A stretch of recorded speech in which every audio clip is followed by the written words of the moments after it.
Hello, ladies and gentlemen.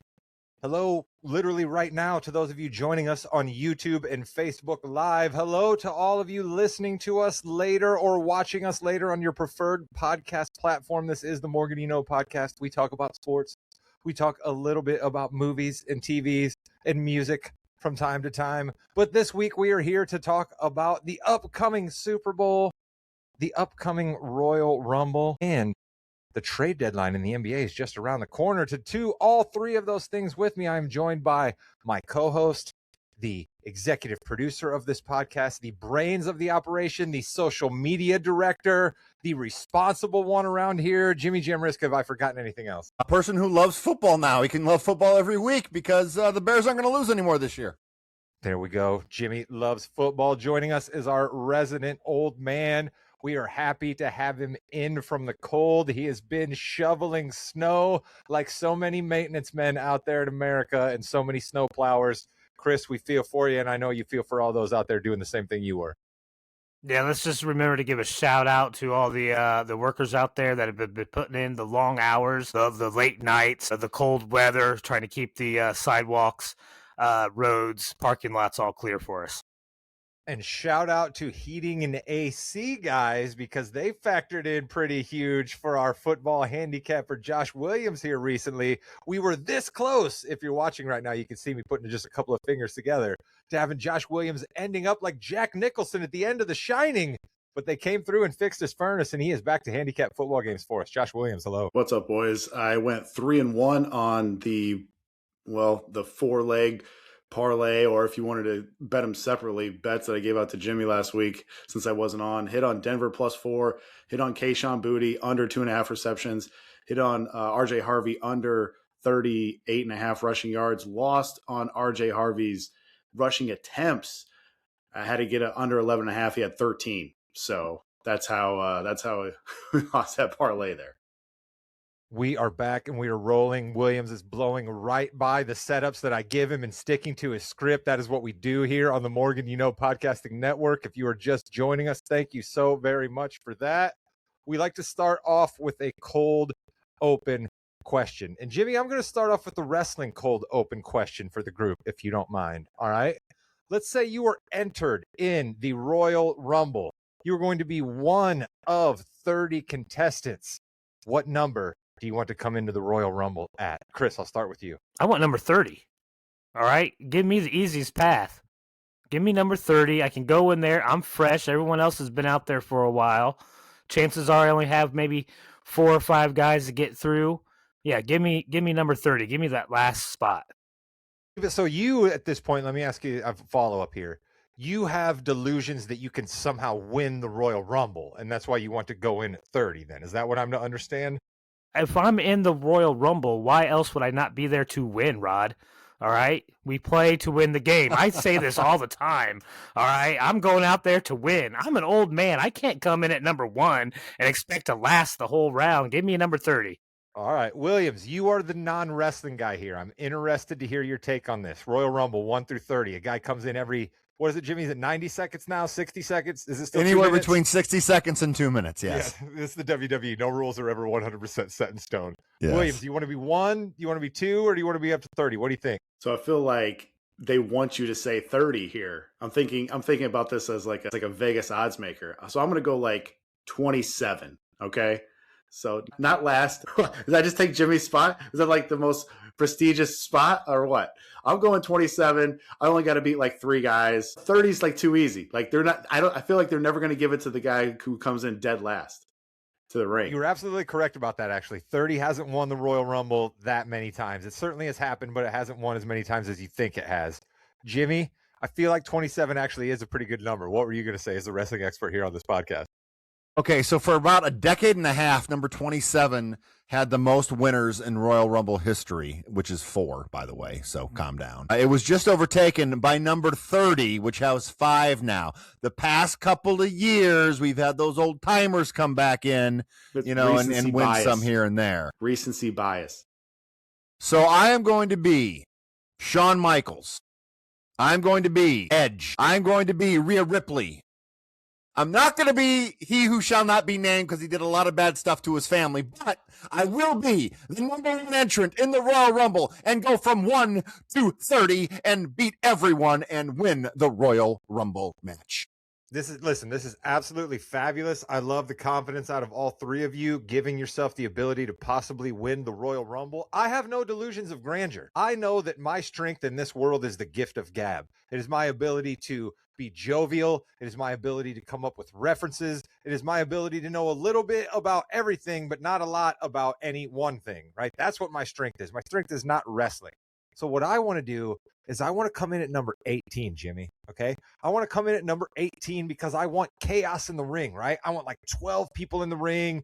I want somebody already laying down over in the corner, right? Getting their requisite 5-minute break where we don't have any spots where they're supposed to be involved, right? I want chaos going on in the ring, and I'm just going to hang outside. I don't have to rush into the ring. I can't beat anybody anyway. Why am I in a hurry to get into the ring with people that can take me out? So I'm going to take my time at 18, see how things are going, hopefully sneak in there, make a grand, exit that people remember. That's all I need. All right. I'm going to come out. I'm going to sneak around the outside. And the reason I sneak around the outside is because people have to pay attention to me doing that. Right.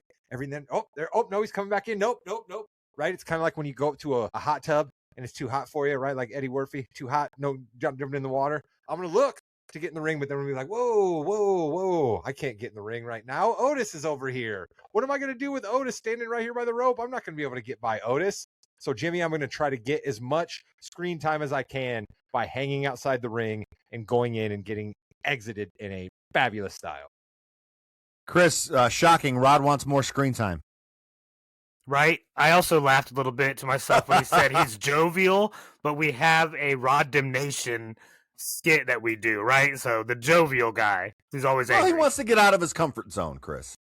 Listen, we can all grow, right? Are you supposed to have New Year's resolutions? It's a new year, Chris. It's 2026. We can all grow, all right? But we are not going to grow away from what we are best at here on this podcast, and that is talking about football games with our handicapper. Mr. Williams, your biggest thoughts from championship weekend. You got more thoughts on the NFC game or the AFC game? Well, I mean, if I'm thinking about the AFC playoffs as a whole, and if you take it back to week 18, the finale of the regular season, we had the Steelers and the Ravens. I think all of us throughout the whole year pretty much thought the Ravens were better than the Steelers. What happens that game? The Steelers beat the Ravens. You fast forward to the wild card round, Buffalo versus Jacksonville. I thought Jacksonville was the better team there. Buffalo wins. You go to the division round, Buffalo versus Denver. I thought Buffalo was the better team there. Denver wins. You go to the AFC Championship game, Denver versus New England. I thought Denver was the better team there. New England wins. So this is why you have a little sense of just you wish that there was a different team representing the AFC, because I feel like just this is not the right team representing the AFC playoffs here, the Super Bowl here. Yeah, like I'm not as anti-New England as I used to be, but Chris, I got to admit, I'm coming back a little closer to your side of the fence now that they're already back in the Super Bowl, right? We got Drake May in his second year, Mike Vrabel in his first year. We're already back in the Super Bowl, right? Like everybody's slurping New England already. It's like, come on, they weren't out in the wilderness long enough. So I'm starting to come back to you, Chris. Yeah, it's like watching Brock Lesnar and Roman Reigns again, right? That we've seen. We've seen this before, all right? I don't want to see the Patriots back there. I tell you what, the Seattle team can take whatever punch New England decides to throw at it and respond in kind. The Seattle team is no joke. There we go. So Chris comes out thinking of Seattle. Jimmy, your thoughts from Conference Championship weekend? You thinking more about the AFC like Williams, or are you like Seattle's going to win this thing? I've just waited for my apology, gentlemen. Oh, really? Yeah. Now, remember when we had our Festivus and we had to air our grievances and I was mocked?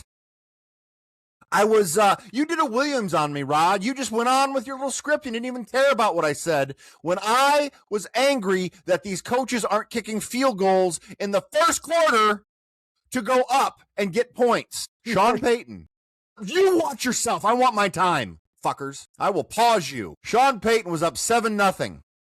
And apparently everyone in the world in that stadium knew a torrential snowstorm was coming. So with his backup quarterback who threw good pass all game long, he decides to go for it. instead of kick a field goal. Did that come back to haunt him at all? Yeah, it did. Because guess what? When it's snowy and windy, your field goal kicker stinks. And they didn't score again. So yes, Rod, coaches should just kick and get points early in the game because you're going to want those later. Thank you for my apology that you have not said, but I have said on your behalf. Listen, you were absolutely right. I definitely no-sold you on that episode. I go back and I listen from time to time, and like no-sold the hell out of me. Yeah, because I didn't hear anything that you said. I was looking at something. I was thinking of my last transition. I literally heard nothing that you said of that one. I know, terrible by me. It's what our audience says too. Appreciate it. You're right. They do say I need to be removed. I was shit posted about for the first time ever, making me an official podcast host now.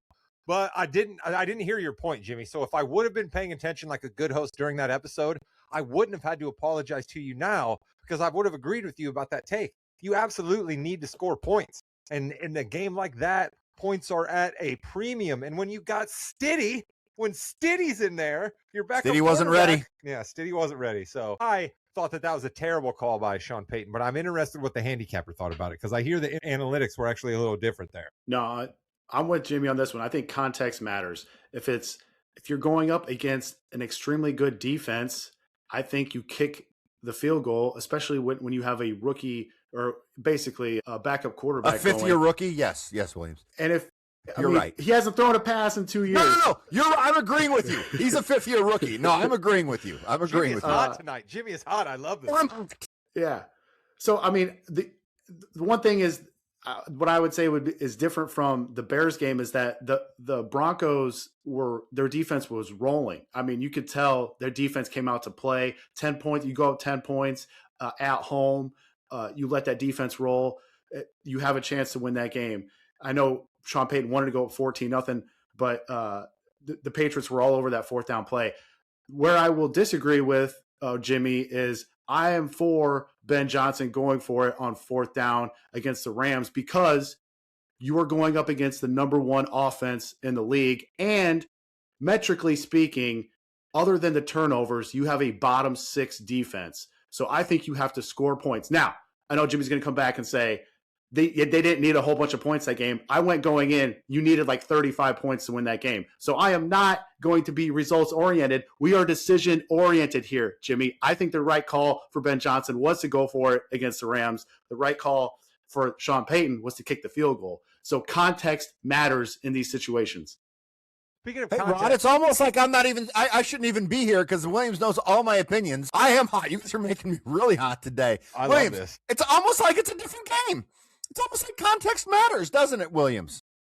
You were upset that the Bears went. He should have kicked the field goal. He should have kicked the field goal to get points because that's how the drive went. They needed to get something in that. But I'm not going to lose my shit over it. And that's 2 swear words for me. And I'm the one that has to deal with it. Just remember that, gentlemen. I love it. I absolutely love it when Jimmy gets hot. And I love Chris, watch yourself. Context that CBS gave because I'm not going to lie to anybody here. All right. My love for the NFL cools a little bit as my Colts are not involved, right? And as the Bears are not involved, right? I'm definitely checking in, making sure I know what happens. But we got the football handicapper here. He breaks the games down. That's not my mission as the Morgan You Know host. So I didn't have to watch that whole game. I tuned in later as the snow was already there.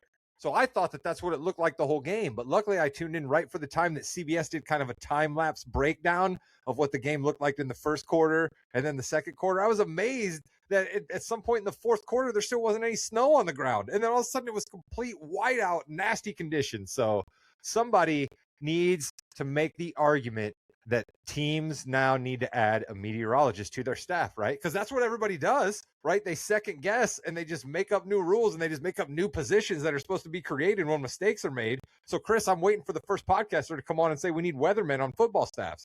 Oh, no. You want to talk about throwing your money away? All right. As someone who has specifically had people pay extra money to get the VIP version of weather apps to get minute by minute, hour by hour, I can have 3 different weather apps telling me 3 different things of 3 different temperatures, all for the same zip code. A weatherman is the only person in the world that I know of that can be wrong 50% of the time and still be considered good at their job. If you're wanting to throw money away, hire a meteorologist. Otherwise, just stick your arm out the window. You have just as good of a chance there.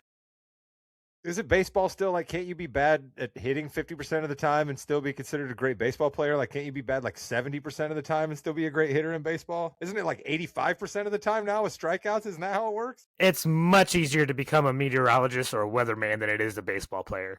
I don't know. I don't pay attention to baseball anymore. So you got me all sidetracked, Chris. That was a great line about meteorologists, though. Shout out and sorry to any meteorologists that listen to this podcast. We hope that you still continue to stay with us. And Chris's views on meteorologists don't necessarily reflect the views of the entire rest of the podcast. I don't have too much more to say about the NFC or AFC Championship game. The Super Bowl isn't played this weekend. It's played next weekend. We're going to come back next week. So I think we have a lot of time to still talk about the Super Bowl. But Williams, do you have any little early pre-nuggets you want to give out to the people? Anything that they should be looking at this week ahead of the game that they can't do next week? Yeah, there's some notes here. Since 2004, underdogs are 15-7 against the spread. If you didn't know, Seattle's favored by about 4.5 or 5 opening line against the Patriots in the Super Bowl. Underdogs have covered 5 straight, which is the longest streak in Super Bowl history. And underdogs have also won 3 in a row outright. So that's interesting. And since 2002, when the line is 3 or more, dogs are 13-4 against the spread. So all those stats right there would point you towards New England. How about this? The last time 2 teams made the Super Bowl that both didn't make the playoffs the previous year was in 2003. Side note, I predicted that Super Bowl. That's the only Super Bowl I've ever predicted preseason, the Patriots versus the Carolina Panthers. Too bad there wasn't access to DraftKings back in 2003. The last 2 seasons, you've had 10 quarterbacks under the age of 25 face Mike Macdonald. They are 1-9 with 7 touchdowns and 12 picks. Also 30 total sacks taken. We've seen Drake May have a little fumble issues when getting pressured here. So that's a point towards Seattle. So yeah, also when Seattle does give up 10.8% scramble rate to opposing quarterbacks, this is the highest rate in football. So expect Drake May to do a lot of damage on the ground in that Super Bowl. And how about this? The last one here, these stats for Stafford, the last 2 times he played the Seahawks, 370 plus passing yards, 3 touchdowns in each game, 0 picks in either game. How about Tom Brady lost twice in his career when he put up those stats in a single game? Matt Stafford lost twice to the Seahawks in the last 5 weeks when putting up those numbers. That tells you right there how much the D and the special teams let Matt Stafford down in that NFC Championship game. Special teams. Shout out to my guy, the pit boss, Richie Pisaccia. You know I bring him up every time special teams comes up. I love the pit boss. And speaking of coaches, we should probably hit on the coaching carousel. Things have been decided a little bit more in the NFL. And Chris, I think I want to go to you first on this one. You're a former Yinzer. You've spoken many an ill word about Pittsburgh. You've spoken many an ill word about Mike McCarthy as the former coach of your Cowboys. What did you think when that one happened? Oh, that's a match made in heaven for me. All right. I was telling my buddy who's a Bengals fan, I was like, you got to be happy. All right. That's at least 1 win a year against Mike McCarthy. And it is so antithesis to what Pittsburgh has done in the past. Like, you're not getting 19 years out of McCarthy. I don't care what you think is going to happen, but no. So good. I can guarantee you Pittsburgh will be right back to 8-9, 9-8, maybe a 10-7 again, and that's about as good as it's going to get. Wait a minute. I was going to come to you anyway. Go ahead. Whoa.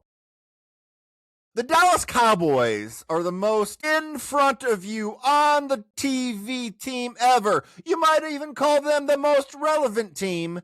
You've been saying that, and their coach was Mike McCarthy, so you don't think he's going to be able to do anything like that in Pittsburgh? What? Pittsburgh already has one of the biggest fan bases in the NFL. They're on TV all the time already. It's no different than what he was at Dallas. Because of Jerry, Dallas is going to be on the front. Because Pittsburgh's Pittsburgh, they will be up front and center all the time. Especially if Rodgers is back, you guarantee to get a lot more Pittsburgh. Well, Rodgers and McCarthy got along famously. I'm sure that. Especially at the end, that was great. Rod, I do want to say one of the coaches I really like is I do like Robert Saleh, and he and his 38 kids, right? Right. I do love him because you could see that he kind of gained the love for football again on the sidelines of San Francisco, where he looked like he hated his life in New York. How could you blame him? I was worried, though, because he is the defensive-minded guy, got a young quarterback. Who you going to bring in? Brian Daboll, who just, with Jackson Dart, did a really good job with him. I believe he coached somebody else in Buffalo as well for a couple years there. I love the Brian Daboll signing, especially if you get a couple of assistants underneath him. So when Daboll gets a head coaching position next year, you can just rise somebody up. I really like that. I hope Tennessee, as a Colts fan, I don't want them to be good, but as for Tennessee fans, I'd be very happy if I were them. Williams, let's go to you. The coaching carousel move that you got to have a take on. I mean, I was like you, Rod. I cannot believe the Steelers hired Mike McCarthy. I know we kind of touched on it, but like what Chris said, like that just is the total opposite of Pittsburgh. When you think of the Steelers, you think discipline first, and that's the exact opposite of Mike McCarthy. So many dumb penalties with Mike McCarthy, and then you pan over to him, and he's got the Peter Griffin menu above his head, and he's just staring at it, and he's like looking out in space, and he lied to Jerry Jones how he got the job in Dallas. What is Pittsburgh doing? I cannot believe they hired a 60-something buffoon as a head coach. This guy's terrible. Like, you have to, if you're going with defense, just hire a defensive guy. If you're going offense, I mean, just wait for Clint Kubiak. You're the Pittsburgh Steelers. Wait for Clint Kubiak, or hire Brian Daboll before he goes to Tennessee. Or, I mean, I don't know. There's so many other guys that they could have got. Mike LaFleur, offensive coordinator for the Rams, who might go to Arizona now. But I cannot believe the Steelers did this. I cannot believe it. It's really boggles the mind. It really does. And it just kind of makes you think that, like, when owners get a little bit old, you know what I mean? Is it maybe time to take the keys from them? You know what I mean? Like, I don't know if you guys saw Robert Kraft in the AFC trophy presentation, but I was kind of like, I just felt like I was like, oh, somebody get Grandpa away from the microphone. You know what I mean? And like, I just wonder if the Rooneys are not quite as on top of it as they used to be, because the Mike McCarthy thing just makes absolute zero sense. But I got to say, the hire of the carousel that I think I'm most excited about is the DJ. Mikey McD spinning some tracks out in Los Angeles with Justy Herbert and Jimmy Harbaugh. I saw somebody, Jimmy, say that they don't think Jim Harbaugh has spent $1,200 on his wardrobe for the last 35 years. And Mike McDaniel showed up to his interview in like a $12,000 jacket. Like, I just think that, how are those two guys going to work together, Jimmy? Well, I love also that he kept saying that I'm going to go buy my Dockers, and it's like, Jim Harbaugh don't buy Dockers. Those are like $65 a pair. He goes to Walmart and buys his. Those are Costco. Yeah.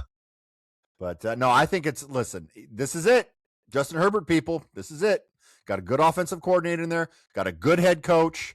Defense is good. Now it's time. So all you people who think LA is going to be great every year and are always wrong, it's the Chargers. This is your time. It's the Chargers. They're going to charge. I was going to say. Unfortunately for Herbert, and unfortunately for Harbaugh, and unfortunately for all these fans, you are the Chargers. You will continually find ways to disappoint every single year, and it's not your fault. I don't know whose fault it is, but it happens. It's just the way life is. It's just like death in Texas. All right, Williams, let's move away from the Ouija board here from Jimmy and Chris, and let's go to your actual football analysis of Daboll. Why did Daboll want to go to Tennessee and Mikey McD in San Diego? What do you think? San Diego, look, I just did it. Dang it. The whole time I was telling myself, don't do San Diego, and I did it. I think Daboll, wants to work with a young quarterback. He saw where Tennessee hired Saleh as the head coach, so he doesn't have to do anything on the defensive side. Saleh is a good defensive coordinator, and hopefully he can get that team turned around.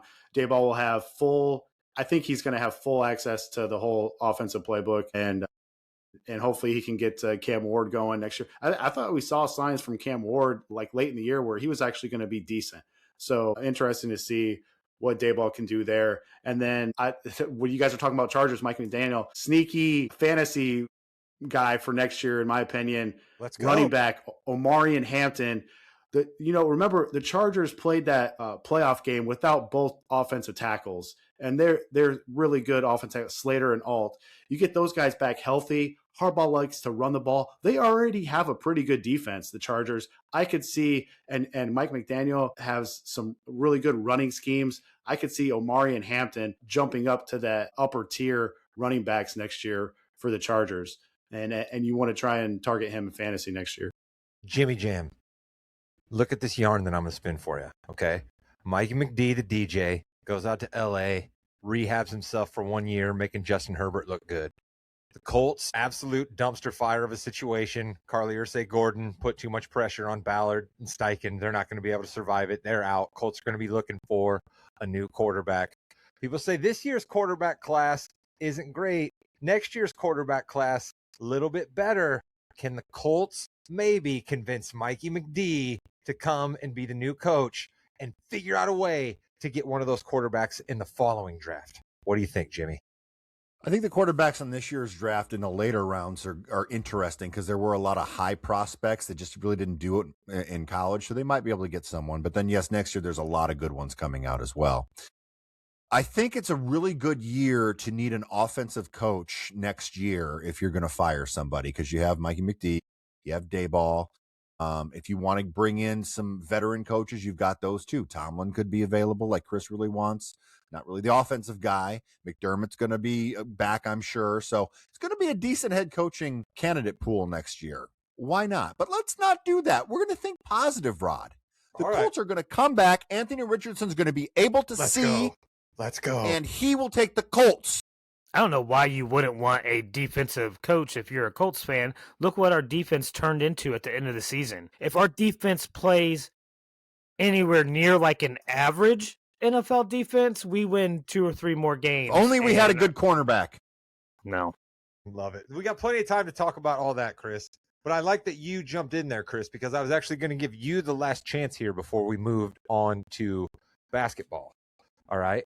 Because something happened in the NFL that lit the world on fire. I don't know if I have ever seen a Hall of Fame vote for the NFL create this much heat, let alone a coach in the NFL creating this much heat. But the sainted Bill Belichick was not allowed into the Hall of Fame. If you believe reports, it's because of Bill Polian, but who knows? Chris, other than Bill Polian, I thought of you when this happened because I knew you were happy like a pig in slop. So the floor is yours. It's apparent that a lot of Hall of Fame voters listen to our podcast, Rod, and take our opinions seriously because I've been saying this for a few years now. On this very podcast, Bill Belichick isn't a great coach. You take one player off of his team, and he has a losing record as a head coach with 0 Super Bowls. Take one player off his team, and he has a losing record as a head coach and 0 Super Bowls. There was more than one player taken off his team. Also, that's player. You take one coach out of Tom Brady. He's never won any game except for one. He's won 1 Super Bowl. Tom Brady, take one coach away, he's won 1 Super Bowl. Yeah, and he did that in his 40s, like he was 45. All right. I mean, really, Chris. Let me ask you this, okay? You don't have a lot of respect for Bill Belichick as a head coach. That's fine. But will you admit to me that coaching is a lot of different things, right? So Bill Belichick, before he was a head coach that you have no respect for because of Tom Brady propping him up, he was a defensive coordinator for the New York Giants, and his game plan that won them the Otis Anderson Super Bowl is literally in the Hall of Fame, Chris. So I think that kind of speaks to the fact that the guy has a pretty good coach football mind. He had a guy on that team, and they've even talked about this in interviews where Lawrence Taylor did not pay attention to any game plan, did not learn any kind of plays. He was a wild man out there and wreaking havoc on offenses.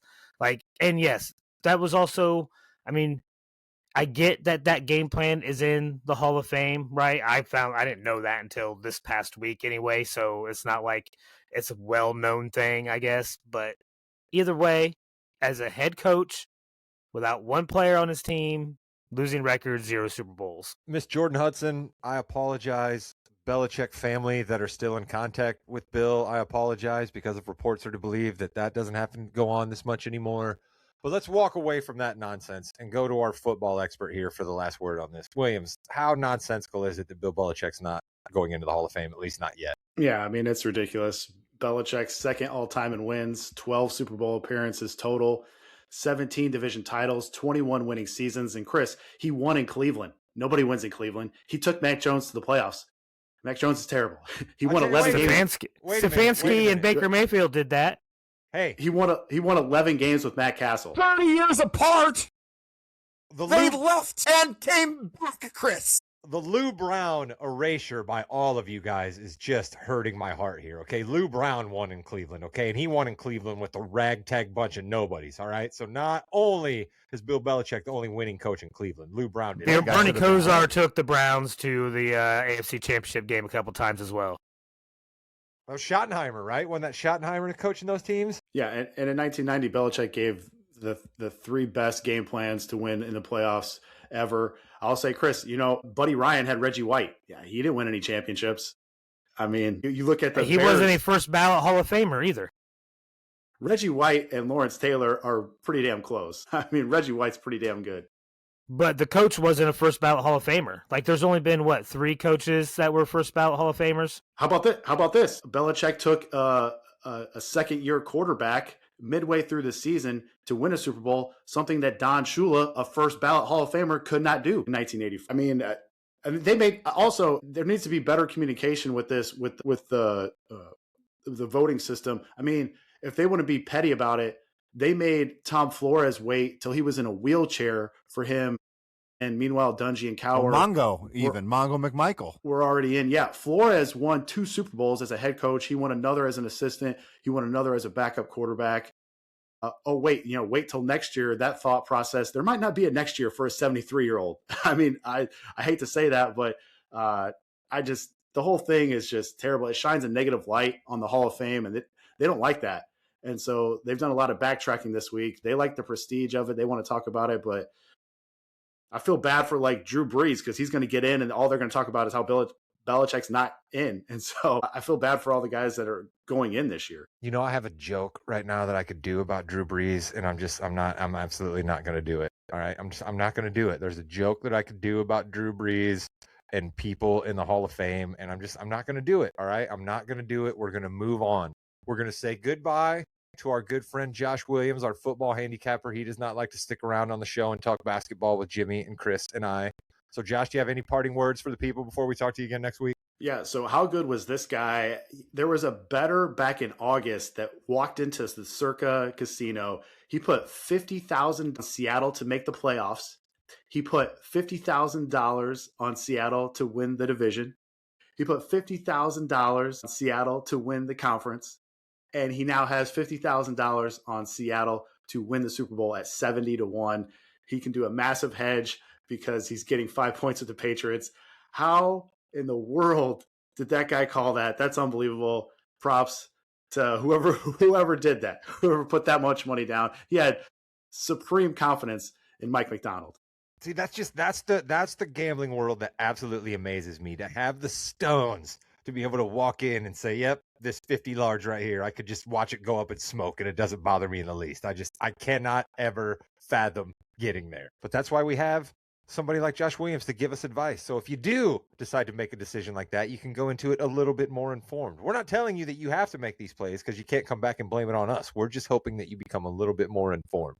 And to get a little bit more informed about basketball, I'm going to turn the hosting duties over to Jimmy Jim Risk, and he's got some questions on the NBA Fast Break. Yes, it's the fast break time. It's about the fastest 15 minutes in the NBA. I've got a true or false couple questions for you, gentlemen. Chris King, true or false? Giannis will be in a new uniform this time next week. True. Shoot, next week? Yeah, I'm still saying true. I'm still saying true. Okay, so we all know that Giannis he didn't request a trade, Rod. He said it's time for him to move on. And it's best for everyone because I want people to still like me. It's time to move on to a different area, and please do that by sending me to another team by getting other things. But he did not, Rod, request a trade. Do you think Giannis will be in a new uniform next week? No, I think he'll still be a Buck next week. I do. And I'm hoping that cooler heads prevail because I couldn't help but I'm sick of this, Jimmy. I'm sick of this. I've lived through it too many times now. I lived through the melodrama where Carmelo for months had to get out of Denver and go to New York. I lived through the Dwightmare where Dwight Howard was putting his arm around Stan Van Gundy, who was drinking Diet Cokes and talking about how they loved each other. And Dwight was going to leave, and then he was eating candy on the bus, and he signed the extension that brought him back for one more year, right? I lived through all of that nightmare. And then we had all of these things, and players requested trades, and Damian Lillard, did he or did he not want to go to Miami? Was he told that he was going to go to Miami? I'm so hurt for the Milwaukee Bucks fans. Because no matter how this ends, Jimmy, it's not going to end well. It's going to end with Giannis going out the door. It's going to end with the Bucks getting about 70 cents on the dollar if they're lucky, okay? And the majority of that 70 cents on the dollar that they're getting back anyway is just a scratch off lottery ticket, because it's literally going to hopefully be lottery tickets or a lottery picks where they just pick somebody that they're not sure is ever going to become half of what Giannis was. He won the first championship for that franchise in 50 years. He's been the only reason anybody cared about Milwaukee Bucks basketball for a decade now. And he's just going to be up out of town because they can't win and they're going to get nothing for him. And it's just, everything about it is sad. And I get so Rod Damnation like when this sets in, because all of these podcasts go boom, emergency mode, and everybody just starts trading the guy, and nobody talks about what it actually means to the league that this happens all the time, and that a small market team like Milwaukee absolutely gets gutted, and we're not going to hear from them now for another decade. They're going to be out in the wilderness. I said all I need to say about Giannis, but it led me right into my Rod Damnation, which has to do with these podcasts that I mentioned during my take about Giannis there. One in particular being a podcast that I promise you, I like this podcast. I like all three people involved with this podcast, but one particular person has just absolutely driven me too far over the past couple of weeks. Tim Bontemps, I'm sorry, my guy. You are part of Rod Damnation this week. It is the Hoop Collective with Brian Windhorst, my guy, okay? Brian Windhorst is the host of the podcast. People aren't tuning in to hear you step over and cut off Brian Windhorst to continually make the same point. It doesn't become smarter, Tim, just because it comes out of your mouth, okay? Stop talking all the time. I know I talk an awful lot, but I believe, because I tell Jimmy this all the time, that if I start getting to the point where I cut off people and I make everybody only say the things that I said because it sounds smarter coming out of my mouth, to let me know. Tim Bontemps, I'm not saying I'm anti-you. I'm not saying I'll never listen to the podcast again, but you get Rod Damnation, my man. You've got to stop cutting off the host of the podcast. I love that, Rod. I think of you every time he interrupts. Especially this last podcast when Brian even said, "Shocking, you're interrupting me when I'm trying to make a point." That was great. I do love that podcast. It's one of my favorites, and he does interrupt quite a lot. We get it. We understand what you're saying, but he'll also interrupt and say something that basically is the same thing he's interrupting about. He just, like, another word is put in there or whatnot, and yeah, there's no subtlety there at all. I do think it has a lot to do, too. If you're a writer, you get to go and you get to write and you get to edit and you get to figure it out, and then you get to put out your best at the very end. And, you know, in wrestling, we're going to talk about Dave Meltzer does the same thing. He'll talk and talk and talk and talk and talk and talk and talk about something when he doesn't have that editor, and he interrupts people because he has a thought in his mind. He's got to put it down on a piece of paper. This time he's just putting it out into the world. Hey, Chris, a podcast is something that you use a phone. Well, okay. So a phone has changed over the years, Chris. It reminds me of the, I can't remember. Maybe it was Pootie Tang, where you had the two guys and he was like, "Man, it is really hot out." And the other guy walks up, he's like, "Yeah, you know, it's hot out too." That is definitely Pootie Tang. It is. I think Giannis will be on a different team next week.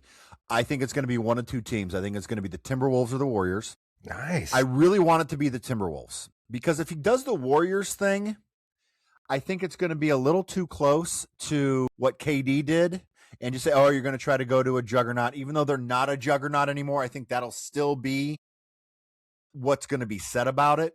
If he goes to the Timberwolves, they haven't won, and they haven't been relevant forever. Now, they've been in the conference championship the past couple of years, which is great. But if he goes there and he and Ant together can bring a championship to another city that has not won one, That would be really good for Giannis. So I think Giannis going to the Timberwolves would be the way to go there. So let's go a little bit more north. And you know what? Let's give Minnesota a little happiness. Why not, Rod? Certainly. Minnesota could absolutely use a pick-me-up right about now. This is not the podcast for any further discussion on that, but everyone knows what I mean. Here's my only question, Jim, and certainly we are not GMs, and I don't want to get bogged down in the minutia here, but what's the framework of the Timberwolves Bucks deal? Like, what is Minnesota giving up that's getting them Giannis?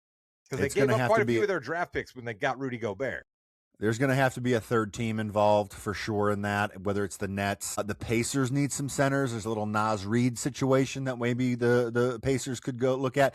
They could look at a Rudy Gobert. I would not like that as a Pacers fan, but I think there's a third team that we can get involved in there to get those picks to Milwaukee and to get some younger talent, a Benedict Mathurin, for example, or someone like that, to go to Milwaukee to give them a little bit there. So I that's where I think that's going. Chris, do you have any idea where you think he's going to go? I can tell you where I want him to go. I want him to come to Indiana, right? Do you know how many people? Okay, do you want Siakam to be in the trade? I mean, you asked me what I thought and what I wanted, right? Yeah. I am not the ins and outs of NBA contract and matching up salaries to make these things happen. I know it is a long shot, and we'd be giving up almost everybody who's healthy, and then some. No, like Chris, legitimately, it would be like 9 players because he makes so much money, and the Pacers they've done a really good job with their cap, but they have Halliburton and they have Siakam that are high money, but everyone else, I think Nembhard makes $11 million, which is the next one, something like that. I could be a little off, but it would have to be really like 6 or 7 guys plus 6 or 7 draft picks. You would sell out that arena Siakam every night. And Giannis. And then you and I and Rod. 5 of us. Let's go. Hey, I can spot up in the corner. You can spot up in the other corner. Chris King, ladies and gentlemen, you don't have to worry about him for an objective opinion. He will always just come to you as the fan. I love that. Speaking of fans, hey, Cleveland. Look at Cleveland. 5 wins in a row. That means the Cavs are back, Chris, and they will be buyers. They're going to bring someone in to help them continue this good fortune now that Evan Mobley's out. Chris doesn't even know. Listen, I think Cleveland's still a dangerous team. I think in the East, especially, anything's possible if you're in that top 5, 6 range. I think Detroit's still in charge. What I'd be more concerned about if I was Cleveland is if Detroit gets Michael Porter Jr. somehow and becomes even stronger. And then, Rod, let's go to you for this one. OKC should be buyers at the trade deadline to make sure they can defend their title because it's not set in stone anymore that they are the best team in the West. It's definitely not set in stone anymore that they're the best team in the West. I would say if I'm OKC, you clearly have some sort of long-term plan about how to make these 3 salaries fit together. You have all these draft picks to replace guys like Dort and Caruso and Hartenstein when they age out. So I think you got to just ride this out and hope that your guy Jalen Williams, who was almost MVP of the finals last year and a third-team All-NBA guy, gets over whatever kind of hand/shoulder injury stuff that's making him be terrible from the outside. I think that the improvement the Thunder will make is guys like Hartenstein and Caruso coming back healthy and Jalen Williams improving a little bit. I don't think they're going to make a move. Presti only traded for Gordon Hayward a couple of years ago, and they hadn't even won a title yet. Like, he's just not a guy that's going to make a big move, I don't think. Yeah, I agree. That's where I was going. I think Jalen Williams is their big move. He's still kind of rounding out into form. He'll be back. You want that cohesion there. Chris, you're all about cohesion and wanting to win. Do you think they need to make a move? If it's the right move, right? Like, I think, but yes, buy. I'm always going to be for a team that's attempting to make more of an impact and get further into the playoffs, right? I hate tanking. So correct. It's almost always going to be like, yes, improve your team at the deadline for this year. That's what it's there for. All right, and our last little quick deadline questions here. I just need a quick yes or no. We're going to start with Rod, then go to Chris. Will John Morant be traded? Yes or no, Rod? Chris? No. I don't think so either. I think they're going to wait till the offseason. Anthony Davis, Rod. Chris? Yes, for shits and giggles. Okay. I don't know why anyone would trade for Anthony Davis right now, or honestly ever, to tell you the truth. Jonathan Kuminga, Rod. I got to say no on that one. If somebody wanted Jonathan Kuminga, it's basically been a fire sale from Amazon for like a year and a half, and nobody's tried to jump on that. So I got to say no. Yeah, I'm going to agree with them because they could have had him already. So no. Obviously, he'll have to be a part of that Giannis trade if the Warriors get Giannis. So I'm going to say no, though. I don't think he's going to be traded either. Michael Porter Jr., who is the belle of the ball. Everyone wants him, mostly because, ironically enough, he is the only person that can be traded right now that is not injured. Weird. I think he's going to be traded. Rod, do you think he's going to be traded? I think that every potential NBA owner and general manager should look up Michael Porter Jr.'s podcast appearances before this NBA season kicked off and steer clear of Mr. Porter Jr. All right. I'm going to say no. And finally, Chris, Michael Porter Jr. Yes. Okay, he's going to be traded. And finally, the Knicks, they're back on a little bit of a run. There was a little danger there for 2 weeks. Maybe we'll hear about the Knicks later. Karl Anthony Towns, Rod, is he going to be a Knick or not? Yes, he will be a Knick because the Knicks will not trade for anybody. Did you notice that I said no for every trade scenario, Jim? Yeah, I did. So you don't think it's going to be a very big trade deadline, huh? You think we've already seen the big one? I'm going to call my shot now, okay? Two players will be traded at the deadline, and they will be traded from the same exact team. Congratulations to Jose Alvarado and Sadiq Bey for getting off of a sinking ship in New Orleans, because these are two guys that make no money, and they're about the only dudes that could help out a contender-type team as a 7th, 8th guy off the bench and get some playoff minutes, and it's actually easy to trade with them with the insane rule structure the NBA has created with these. Rod, for extra points, who are they going to be traded to? I think that Alvarado is going to end up in Minnesota because Minnesota needs a little bit of ball handling help. He helps with defense, which is something else that Minnesota really, really likes an awful lot. And I think Sadiq Bey is a really sneaky, underrated dude. I think that guy could fit on any really team. Good. I mean, he's decent enough at defense. He rebounds a little bit. He can spot up and hit threes from the corner. Like, anybody that gets Sadiq Bey should be happy. Watch him go to Oklahoma City. Is this year one of him being back from the injury? It is. Yeah, that's kind of how he got down to New Orleans in the first place. Yeah. Because he was on Brooklyn. Brooklyn took him as basically a space filler contract. He never really played for him. Then New Orleans got him on an even cheaper contract, right? And so then that's why he's down there in New Orleans on that. Remember, year one is the warm-up year. Year two then, so someone could get a steal on him. Chris, you think Cat's going to be traded? No. No. So, wow, not really much action here. But you know what? We do have action in the Kings Hardwood Hierarchy. All right, Chris, welcome back this week. We've got a king, queen, prince, and jester. Can't wait to see what rules you make up this week for it. Who's your king, Chris? I know you guys said that it wasn't necessarily true that they are guaranteed to be the best team in the NBA, but they still have the number one offensive rating, the number one defensive rating, and the best record in the NBA. It's the Oklahoma City Thunder. Followed very, very closely now by the Detroit Pistons. Detroit's only a game behind them for the best record in the NBA. That's been a quiet ascension as far as I'm concerned. Detroit is 7 games clear of the number 2 team in the East. Like, that's a sneaky thing that nobody talks about either. Like, Detroit's basically locked up the number 1 seed already. Unbelievable. Yeah, crazy. But to bring up that team that is trailing them in the East is the Knicks, who have turned it around recently. They've won 5 in a row or 4 in a row. So, yeah, give it up to New York. That's why they're not going to get rid of Cat. That's why they're going to be a buyer, if anything. So, New York, you get the Prince. And who is our very, very bad team right now? There's Sacramento. a lot to pick from. Okay. Sacramento's just been awful lately. Have you guys seen the numbers that Russ Westbrook has put up? Have you guys seen the numbers that he's actually put up? Like, Russ has sneaky had like a pretty good Russ season. But the problem is why? Why do the Kings want Russ doing Russ things? Like, what are we doing? Well, especially they're 12-37. That's not helping at all. Yeah. You like know the King.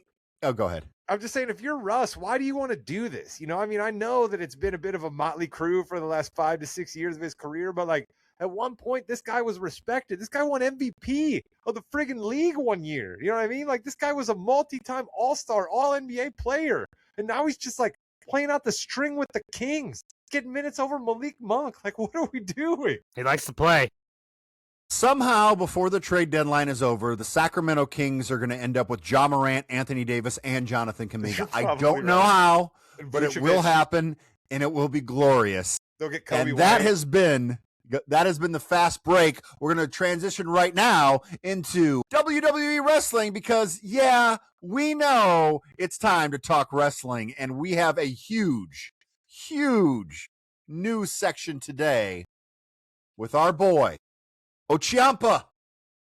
Tommaso Ciampa, Rod. I saw this. Debuted on AEW on Wednesday night as the Psycho Killer, which let me talk about that real quick before you comment. Tommaso, I love you. I do. I think you're a great wrestler. I want to support you. I am not buying a t-shirt that says Psycho Killer on it. I'm sorry, not going to do it.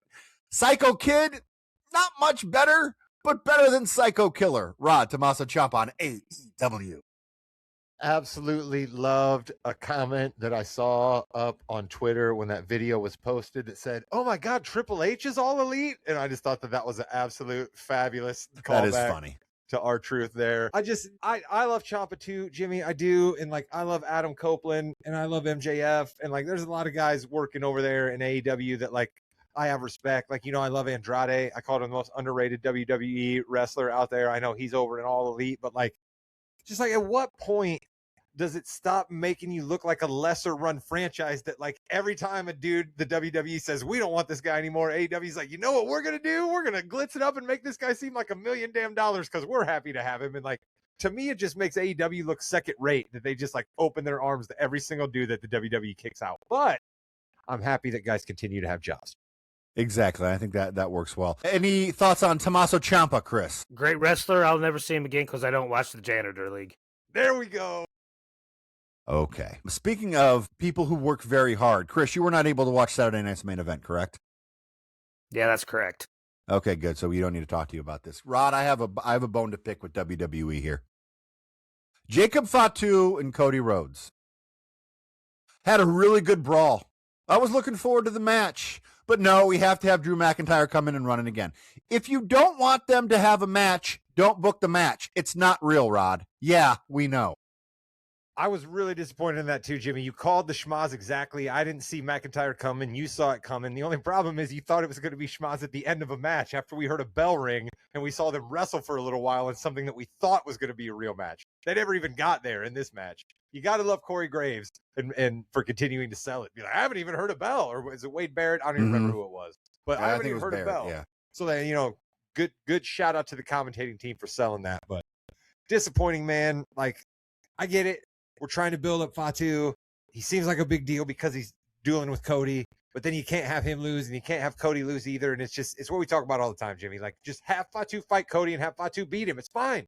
Nobody that loves Cody Rhodes is going to stop loving Cody Rhodes because he lost to Jacob Fatu. Like, it's just not going to happen. No, and I think Fatu's probably going to throw him out at the Rumble. Don't you think that would be a nice way, Chris, to continue that feud? Yeah, I think so. They're both going to be there, right? Mm-hmm. So why not? Why not? Why not have that happen?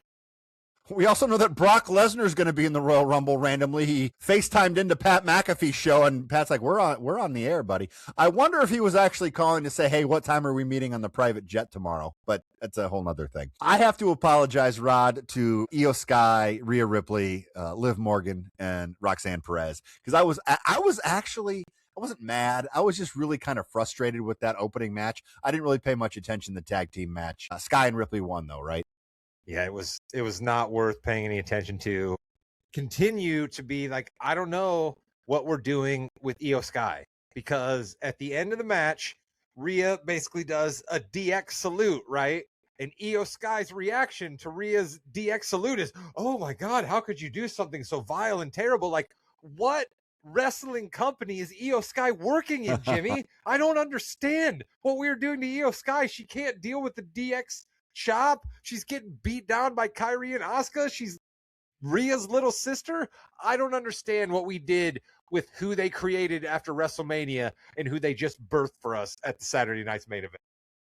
Io Sky is in her own world, Rod, and that's just fine with me, okay? We had another match of the year candidate, I think. Shinsuke Nakamura, AJ Styles. They did their bullet, and Nakamura catches the bullet and eats it. They didn't shoot that very well, probably because they didn't want the bullet. Maybe not the best timing for that. Yeah. But they had a really good match. It was, I think, like 15 or so minutes, back and forth. AJ gets the win. Nakamura wrestled hard. We'll talk about it during the Rumble, but this match made me feel great, but also, Rod, made me feel a little nervous.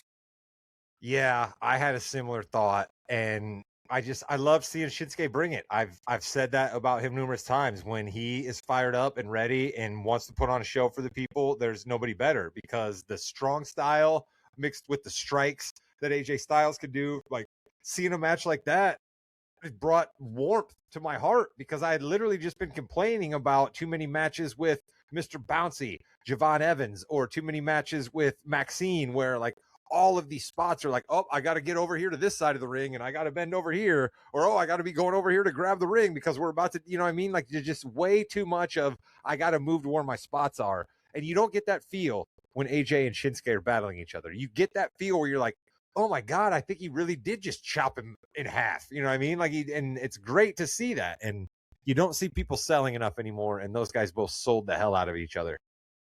And I think that it's because they say, hey, Shinsuke, Styles is going over, make it go 15 minutes, go. Instead of you're doing this first, then this, then this, and this, and then this. Okay. And then we had Orton, Zayn, Priest, and Williams. And your boy, my boy, our boy, Sami Zayn is getting the world title shot at the Royal Rumble in Riyadh. Chris, excited for Sami? Or would you have rather had Priest, Trick Williams, or Randy Orton? I wanted Randy Orton, right? I liked the RKO out of nowhere. I really had a big smile when I saw the highlight of him giving it to Sami the other night. All right, so yeah, that's who I wanted. I know Sami's going to lose, so whatever. That's not going to go anywhere. You know, Rod, not so fast, my friend. It wouldn't be the worst thing ever to have Sami Zayn win the championship in Saudi Arabia, would it? I completely agree. I could see a world where Sami wins this belt. I really could, because I don't know that the WWE wants Drew McIntyre as a WrestleMania main eventer. I just don't know if they do. They probably should, because I think he's proven himself. But if you look at the track record, he usually tends to get forgotten about when it comes to the big show. And if Brock Lesnar is already showing back up for the Rumble, and if Roman Reigns is coming back for the Rumble, I think that just means that Drew gets further down the card. I think it would be great if, I don't know, Jacob Fatu and Cody Rhodes came out and cost Drew McIntyre the championship, because guess what? We're going to do it. Why not? Sami Zayn wins, and then Kevin Owens wins the Royal Rumble, and he and Sami Zayn have their world title match at WrestleMania. Done. Next question. Anyway, Shit. I forgot about KO. I don't think he can be back, but What it about would be. Seth? I don't think so either, but you never know. You really do. My guy can't be trusted. That's already been proven. No, he can't. So that was Saturday night's main event.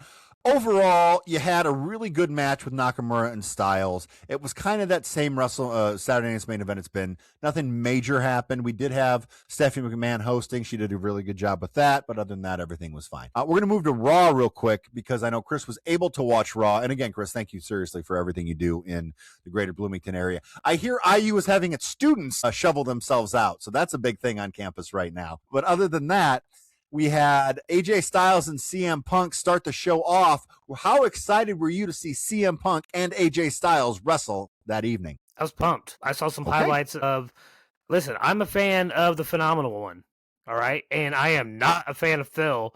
So, yeah, let me watch that match. I know it's going to be a good match. Yeah. Phil has nothing to do with that, Chris. It's only AJ Styles that makes it a good match. Phil has nothing to do with that. It all depends on if Phil goes to sleep himself. I think we have to give CM Punk a little credit here. I mean, Yeah. this was a good match. It wasn't up with the Balor match from last week, but it was a good match, and I was enjoying it. And I hated the ending with a passion of all passions, but I thought it was a fairly good match overall. I continue to be impressed with CM Punk, right? Like, I was a little bit worried about how he'd wear the belt, how it would go, if he could show a little bit of humility. And he's actually showing a little bit of humility while still sort of being CM Punk and just wrestling bangers. Like, I have zero reason to complain about CM Punk other than just being a cantankerous old bastard like somebody else on this podcast. I will say he and AJ Lee did one of those hot ones, question your spouse or whatever. Saw some of that. If If you haven't seen it, it's terrific, especially when they asked AJ Lee to do her Mount Rushmore of women's wrestlers, and she started talking. Lita, Beth Phoenix, you've dated a lot of these people. Is that awkward? I thought that was terrific that they just have that kind of back and forth relationship. Chris, I know you've been a little light on the show just because you've been so busy, but anything else on Raw that you wanted to hit on before we talk a little bit about SmackDown and then go to the Royal Rumble? Once they said that there was going to be, the belt was going to be up for it, that there was going to be some sort of schmoz ending, because they're not going to have AJ lose before the Gunther fight, and they're not going to have Punk lose the title. So I did expect something to happen there. Well, they kind of foreshadowed that a little bit from last week and then this week as well. And I think the only way I can like this is if Finn Balor and CM Punk wrestle at the Royal Rumble, because I think they're one match shy right now. They usually go 5 matches. I know there's 2 Royal Rumbles, so they might only go 4. But I'd like to see that rematch, Rod. Yeah, I definitely don't mind seeing the Demon or Finn Balor or the Prince, whatever he's deciding to go by at this particular moment, wrestle, because the guy can absolutely flat get after it. But I got to know what the story is, right? Like, if Finn is going to fight CM Punk in a desperate effort to, like, still keep the Judgment Day together because he, like, is listening to Liv, like, I have zero interest in that, right? But if Finn, like, breaks out of the Judgment Day, you know what I mean? And, like, he comes out and he's, getting cheers from the crowd and, like, scorns them, then, like, I'm all in. But I don't want Finn to continue being in the Judgment Day and have this story continue. I want this story to spurn Finn out of the Judgment Day. Finn is better as a face for sure, as we've seen. So it would be really nice to see that. Rod, real quick on SmackDown, because we need to get to the Rumble here. But Carmelo and Ilya Dragunov, hey, we need a good match. Go wrestle. Yeah. Unbelievable as always. My guy, the Pain will entertain you. I absolutely love seeing him out there. I love seeing my guy Kit Wilson. It's amazing. Yep. It's amazing what a great theme will do for you, Jimmy, right? A lot of people say that Joe Henry, and those people are wrong when they say Joe Henry's only popular because of his theme. But Kit Wilson's theme's helping him out. And I enjoy some of the new blood we're seeing on SmackDown. I do. I question how much of it was being infused into the blue roster, but I like a lot of what we're seeing. I hope that they can grow and figure out a way to have good matches, but I like a lot of the characters that they have brought to me on SmackDown recently. I want to say something, all right? I know I didn't get to watch a lot in the past week, but there is somebody that I have not seen for a minute, and I'm getting a little bit upset. Where is our boy, LA Knight? In storyline, he's hurt. Remember, he got tsunami'd on top of a car, died, dead, gone. Yeah, in storyline, he's hurt. I'm assuming he'll be back at the Rumble. And also, our guy deserves some time off, Chris. Remember when we did the Yeah We Know? He's wrestled more than anybody else. Yeah, he literally didn't miss a SmackDown last year, so give our guy a break, all right? I just Bontemps do. Sorry, Rob. I'm just a fan, all right? I want to see my boy. That's all I'm saying. People, if you're just tuning in for the first time, Chris will continue to prove to you that he is just a fan. He's not trying to be any kind of an analyst. Just a fan. Here. Never watched wrestling before tonight, actually. Just a fan. Yeah, he's just brand a fan. new at this. A noob. Let's go. Just Rumble time, Jimmy. And then finally, MFT, new tag team champ. Yeah. Well, MFT beat the Wyatts, just for the record, so we have that as well. New tag team champs. Fine. Excited for our MFT boys. Solo's better with the belt on him. The Royal Rumble match, we have Drew McIntyre versus Sami Zayn for the World Championship. Rod, who you got? Sami. I'm going Sami too. Chris? Drew. Shocking. Gunther versus AJ Styles for the champion, or for the Chris, I want you to go first because I still don't know. Chris. AJ. He's you not think going... AJ's going to win? We know this is his last year. It's not going to end in February. I guess it won't be February yet, but it won't be ending in the first month of this year. It's basically February. Yeah, you're fine. You know, it's one of those things where, he can't lose. He's going to go all year. Well, then let's trick him. Let's have him lose. Jimmy, can I ask you a question? Yeah. What are the Good Brothers up to right now, contractually? Do you have any idea? They might be. I don't know, but that's a really good idea if they can. Because here's my thought. Right, AJ wrestles a great match, right? Like he's putting it all out there on the floor. It's great. Gunther's about to beat him. All of a sudden, the Good Brothers rush out of the crowd and just schmaz the match, right? And like AJ's mad at him, you know what I mean? And they basically just like give him a, hey man, we couldn't let it end here. We couldn't let it end here, you know, like something like that. Like there's got to be a schmaz because I'm with you. No chance AJ is done for this year. No chance. And I don't want to see some sort of other shamockery again. Yeah, we know it's all not real, but I don't want to see some other shamockery of him losing and then he still comes back a couple of weeks from now on some, technicality. Like, no. So it's going to be a schmaz, and why not have it be the Good Brothers? Yeah, I can't find anything because it's funny. They signed a 5-year contract in 2022 that was supposed to take them to 2027, but they famously just got released from that a couple years ago. So I'm not sure. That's a really good call. Yeah, I don't think they can have AJ leave right now. That would just be, I think people would actually be really pissed about that, and it would kind of take down either the women's or men's Royal Rumble, whichever follows that, because I'm assuming that'll be right before the main event. That would make sense to me because, and again, the men's Rumble will be at the end. It just always is. So we have the women's and men's Royal Rumble and 2 Rumbles that have not at all been hyped, really, until this past week. In fact, Andrade has a better odds on a betting site than The Miz to win the Rumble still. So that's interesting. But in the women's Rumble, we have Io Sky, Rhea Ripley, Roxanne Perez, Liv Morgan, Raquel Rodriguez, Bayley, Lyra Valkyria, Asuka, Chelsea Green, Jordan Gray, Charlotte Flair, Alexa Bliss, Nia Jax, Lash Legend, and Julia, plus another 15 after. This is tough for me. I think it's going to be Liv Morgan. I think Liv's going to win it, but I'm not sure. I'm going to pick Liv. Who's Liv throw out? Who's Liv throw out, Jimmy? Well, Liv's going to throw out Roxanne Perez. There's no question about it. Oh, okay. I like that. So Roxanne, you know what? Roxanne gets the long run, right? Like maybe she comes in at like 3 or 4, something like that. Yeah, it's not. I don't think she's going to throw out last though, because you have to then. Maybe she gets thrown out 3rd. Maybe it's like Rhea Ripley, Liv Morgan, and Roxanne Perez, and Roxanne is trying to throw Rhea over, but then Liv throws her over, or maybe both at the same time. Who knows? But I've got Liv winning that. Rod, who you have? I like that you got Rhea there because I think Rhea is definitely going to be involved. Rhea will be one of the final 4 people. I like your idea of Roxanne and Liv being involved.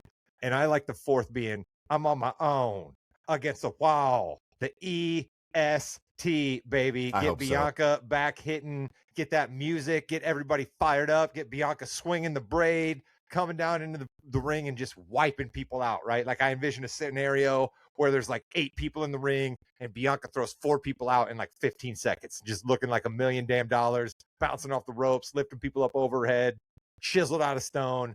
Bring me the EST, Jimmy. I love that. And before we get to Chris, I think this is going to be one of the deepest Royal Rumbles we've ever had for women. I think this is going to be a terrific show for the women. So hopefully they live up to it. Chris, who you have? I was going to pick Bianca Belair as well, but since Rod beat me to it, I am going to go to one of my next favorite. You already mentioned her name. I think it's great. Anytime she gets on TV, that would be Chelsea Green. Hell yeah, let's go. I don't know that Chelsea Green's going to be vaulted to the main event scene, but I friggin' love it, Chris.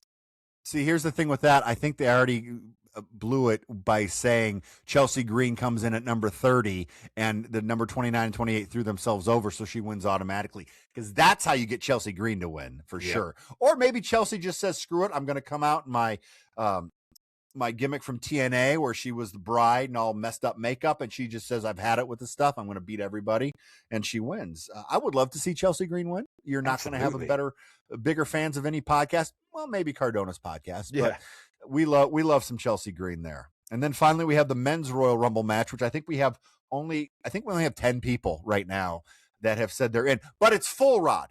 It's full. Finn Balor cannot be in the Royal Rumble, which means the Demon will be in the Royal Rumble. That's a good call. Finn can't be in the Royal Rumble, but Brock Lesnar can just Brock Lesnar can show and put himself in. We have Brock Lesnar, Obafemi, Cody Rhodes, Roman Reigns, Gunther, maybe Jey Uso, Rey Mysterio, Jacob Fatu, Solo Sikoa, Dragon Lee, Penta, and a lot more. Chris, who you have? Well, Vegas money has got to be on Braun Breaker, right? Could be. But I think I'm going to go with, if LA Knight's not in the Rumble, I think this other guy is. I think Dom somehow gets a Royal Rumble win. Well, shout out to our number 1 fan, Dom Mysterio Glazer. He loves your answer right there. Yeah. Big fan there. I am going to go not with Braun Breaker. Say his name and I'm going to go with Logan Paul. I think Logan Paul is going to win the Royal Rumble. All It right. might be a little early for that. I don't know. I don't hate want it. it to be Roman Reigns. I don't want it to be Roman Reigns. I'm not going to pick Roman Reigns. But Logan Paul on the McAfee show today was weird. I don't know what's going on. He did say he was Shirtless? sober, though. Shirtless? He was being a little weird, but he did say he was sober. I think it would be an interesting twist because we all think that Braun Breaker is going to be the next person to ascend that. Well, let's give it to Logan Paul. It's in Vegas. TKO is in charge. Huge internet celebrity, full-time wrestler. Logan Paul wins the Rumble. Rod. Well, I guess I should go ahead and apologize right now for my pick based on what you just said during your pick there, Jimmy. But I'm going to pick the big dog in the yard. All right. I'm going to pick the tribal chief. I'm going to pick the man who basically got his own video package saying that he's declaring for the Royal Rumble. Nobody else got a video package saying they were declaring for the Royal Rumble, but Roman Reigns did. And I like Roman Reigns versus CM Punk as the main event, night 2 at WrestleMania. That's huge box office to me. It's something different, too, because we have not seen that match before. And I think the fans will be able to, they'll be okay with that. But it is face versus face right now, so that's interesting. Or does CM Punk go heel? Why about Roman Reigns go heel again? Roman can go heel. He could. Chris, what do you think about Roman Reigns winning? Okay, that's what we thought. Yeah, it doesn't drive me. I become a de facto Reigns fan if he decides to go for CM Punk's title, but that's not also guaranteed. Maybe he goes after Drew. They've had beef in the past. Here's what I will say. If Roman friggin' wins and somehow fights Cody, I will apologize to everyone for ever picking Roman to win the Rumble because I do not want to see Cody Roman 3 yet. We don't need that. Maybe a couple years from now when one of them is about ready to walk away, they say they got unfinished business, but we don't need it now. Don't need it. What we do need is to end the show. That has been the More Than You Know podcast on the More Than You Know Podcasting Network. We'll figure that out in a little bit. Thanks for listening. Thanks for watching. Like, comment, subscribe. Chris, take us home. Goodbye, Internet. Yes, like, comment, subscribe. It helps us. Yeah, so it's the More Than You Know podcast on the More Than You Know Podcast Network. That's right. But it's the only podcast now that we have because we don't have 3 podcasts anymore. So we got to figure that out, I think. We'll get It's there. just one podcast instead of 3 podcasts. That's right. Podcast. I love it.